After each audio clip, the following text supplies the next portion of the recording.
Hello, Community Bible Church. It's Pastor Joel, and I wanted to give you another update video for this upcoming weekend. Man, I thought last weekend just went so beautifully as we just got to celebrate the grand opening of our new building and then also celebrate the 40th anniversary of our church as well. So I hope that you were able to attend that, and I know it was a little bit crazy there, and so I wanted to just give you some updates moving forward as well, because we are still in a big season of transition as a church as we just move into our new space and all the domino effects that's happening because of that. If you were there at 9 o'clock, it was exceptionally full, and we couldn't actually even fit everybody into the new sanctuary. The crowd size will naturally decrease over the next couple weeks because that was a grand opening. We expected an exceptionally high number. We do expect that there'll be a few extra seats in moving forward, but if you are somebody that would say, man, I'd prefer not to have to deal with the larger crowd, it looked like the 11 o'clock crowd was actually going to be the little bit lighter service, at least at the moment.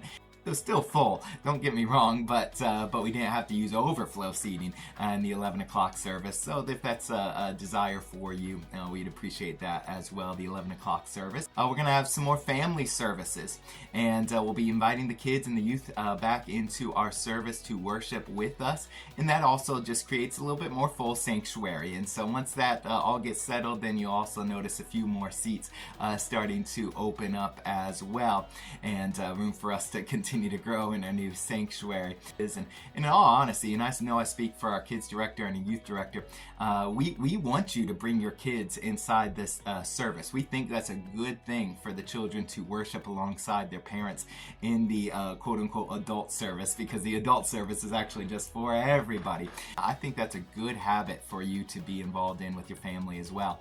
And but for the next few weeks and up until we can get just a safe and secure place for the children to go, and that's our number one priority. I've never felt like we have the right to train up your child spiritually if we're not doing everything that we can to keep them safe physically.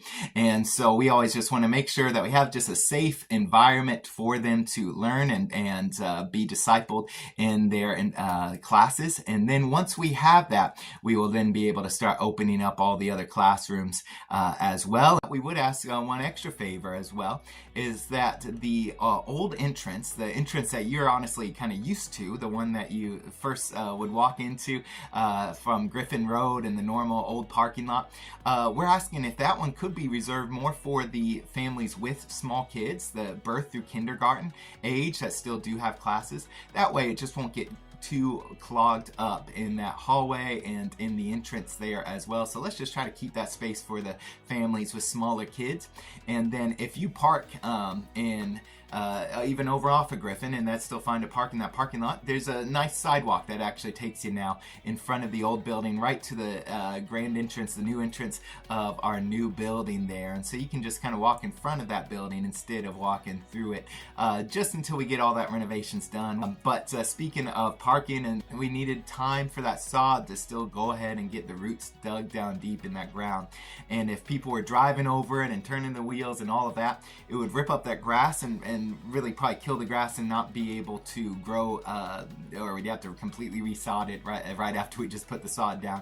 And so for that reason as well, we're trying to stay off of the new grass, at least for, once again, probably another couple weeks or so until all of that gets settled. And so if you are one of our just regular attenders and you're able-bodied, if you wouldn't mind just parking back in that field, that overflow field that we've been using for quite some time, if you would just be so kind to continue just to park back there, and then you can just walk around to the front of the building. I know it's about an extra 30-45 seconds of walking, but it will only be probably a few weeks, and then we'll all be set up ready to go, and Lord willing, just have plenty of parking for everybody once the ground is actually able to be parked on. We're still figuring everything out as well, and I know like the live stream as well wasn't great. We had some audio issues and some visual issues on that as well.